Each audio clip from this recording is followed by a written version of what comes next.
All right, welcome everyone. I am thrilled today to be joined by Jason W. Taylor, president of Code Authority, an improving company, and the driving force behind CodeLaunch. And so, Jason, how are you this morning? I'm great. Thanks, Tim. I'm so glad to be on your show and happy to contribute. Yep. We absolutely are looking forward to having a conversation today with you about CodeLaunch. We want to remind folks who are watching that if they want to stay up to date with all of these videos as they are released, to go ahead and subscribe on YouTube. You will be able to get that content the very moment that it is released.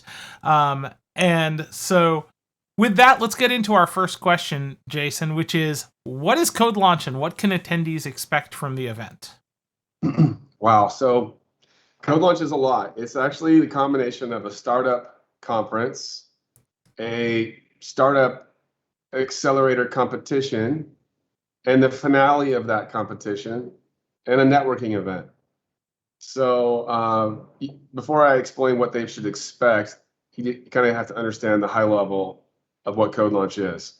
The idea is that software development companies like Improving and other like-minded agencies and companies can easily and should be helping to accelerate tech startups, because tech startups are often founded by people that are non-technical, and groups like ours and thought-leading software developers like we employ. Improving has over 1,200 of those in North America. We can rapidly help early stage tech startup get their tech part right and leave the execution part to them. So the idea is pool a bunch of early stage tech startups together, review them all in a curation process, give them some challenges related to execution to sort out who really is a hustler and who is sitting back and waiting for it to come to them. And then try to find 4 or 5 that have something that we can rapidly improve, accelerate, grow, build, and then make an impact and actually literally accelerate them toward legitimate seed funding and angel funding rounds. So by the time you attend CodeLaunch, that's already happened. The finalists have already been chosen, and the finalists have already had their sessions with their professional teams. So what you're going to see when you get there is all the brands and companies and startups from the local area where the event's being hosted, and startups from around the nation, because a lot of people come from far away to CodeLaunch events. And you're going to see the 5, maybe 3, 4, 5 finalists. Each show has a different count. And they're going to get up on stage, and we're going to have a wonderful finale to help elevate awareness about those groups and show off the product development acceleration that we achieved and that other companies achieved for their startup. So it's a fun competition between companies who can accelerate their startup more. So it's kind of a way for improving guys and gals to compete against our friends and our colleagues in other companies we might normally compete with in business. In this way, we're competing for fun to see which one of our startups can go farthest, the fastest, and also which one wins. So the crowd actually gets involved with voting and selecting the winner. And then there's a big finale, and then there's food and drink and lots of energy and music and networking for a few hours, and then that pretty much wraps up a CodeLaunch event. Awesome. And we start over and do it somewhere else the next quarter. There you go.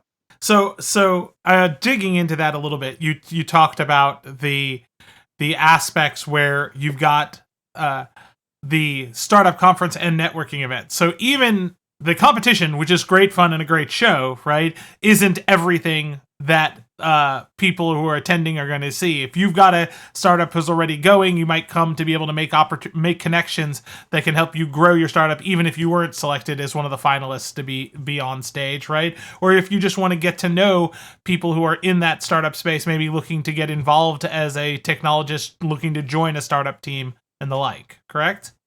All the above. Yep. It's all that. And then there usually is in attendance also quite a few people in the professional venture space. So VCs, kind of under the radar angels like to float around inside CodeLaunch events. And those people you don't really know who they are when they walk up to you, but you find out later, and as you know, when they want to meet and talk more about your startup. And so there's definitely been a lot of connections made and a lot of funding happen at startup events. Deals get made at code launch events, and startups get launched. So yeah, it's a great place for successful professional business people, early stage, early career techs of all types who are interested in maybe joining a startup. And then obviously the groups themselves that are already founded and on a path toward trying to launch a startup. We will have as many of those as we can possibly fit into the space. Yep. So why does Improving run an event like this and not take equity, just helping the startups? Like, why? Well, essentially, it's because we're guided by something called conscious capitalism. And that's something that I wasn't aware of until I joined Improving. Actually, I didn't know what conscious capitalism was. And it turns out that I think I was unconsciously conscious capitalist before someone pointed out that CodeLaunch is a really, really good applied example of conscious capitalism. So essentially, there's, like I said earlier, talented software developers, professional and experienced people can really accelerate early stage tech startups. The success of early stage tech startups actually washes over everybody in our economy, in our macro. So the more we go around helping startups succeed, the more we help ourselves and everybody else in the process. And so that's one reason. There's like an economic reason. Another reason is that um, it builds a thread of what you stand for within your team. It congeals a value and creates culture that we stand for trying to build and provide services to companies that want to help, want to hire us. But we also want to help groups that can't afford to hire us, but are trying to do good things. And so, and then on top of that, it's very good marketing to produce an event like this. And the process of organizing and executing it means introducing it to hundreds of groups per event. That basically means hundreds of chances for people to learn about Improving, and the other companies that are helping us doing it. So, and then the actual event day is just a super high energy, fun day. And I know our team looks forward to it every year. The software developers on our team are already asking me if they can be on this year's hackathon team. And you know, some of them were like, "Hey, can we be on the Atlanta team?" And I'm like, "Well, we're not going to need us for the Atlanta team. We're going to do this with Atlanta agencies and Improving Atlanta only." And they're like, "Well, okay, I want to be first on the Dallas event." So there are a tremendous amount of good reasons. And then sometimes those companies do go down the road and get funded. And honestly, they will turn right around in most cases and come back to their hackathon team with that money and spend more. So it turns into business. And so we just discovered that groups at this early stage, it's just not the right thing to do yet to say, pay us money to come into this event or give us part of your equity. It's too early stage to take equity, and it's pretty sharky to do that.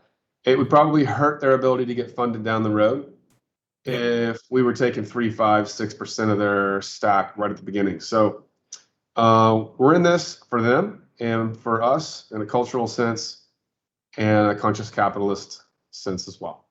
Yeah, and I can appreciate the you know, coming in and discovering conscious capitalism as you joined in with Improving. That Improving's own story around conscious capitalism was, we discovered the movement and were very much these people agree with everything we're doing. This thing that we've been doing already has a name, and its name is conscious capitalism, right? Yeah. But it's about the heart. It's about doing it, not about the having officially joined the movement, right?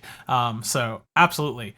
So how can people get involved if they want to? When can they experience this? If they want to come out and experience a code launch, how, if they've got a startup, what's the timeline, or an idea? What's the timeline to be able to join as a participant at one of these events, and so on?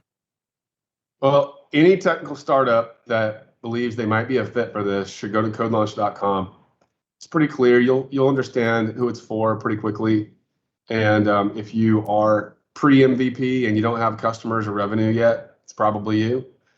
And so the event right now that's taking applications from startups is our Atlanta event, which is in August. And so startups have to apply before June 17th. We cut them off at June 17th because we have a 6-week curation process that's pretty heavy, intense in time and resource.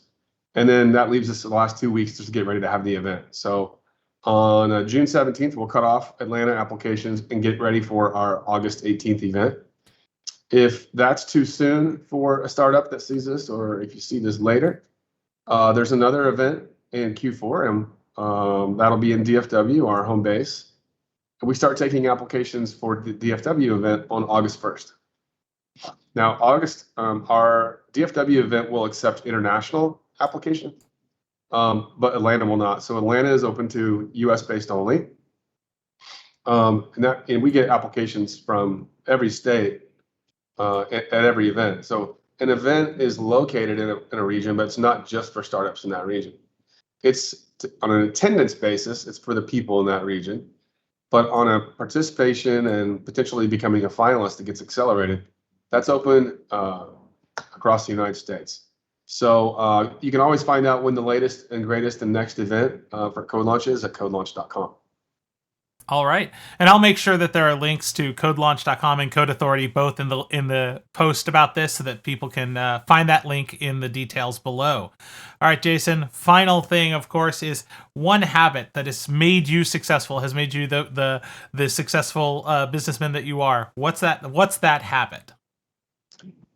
Yeah, I saw that question and I thought about it for a few minutes, and I came up with the fact that so I'm 49 now. About age 38, I got into fitness, and I got into gym lifestyle. And right away, when you do that, you got to kind of decide which type of a person are you going to be. You're going to be an afternoon, evening gym person. Are you going to be a morning gym person?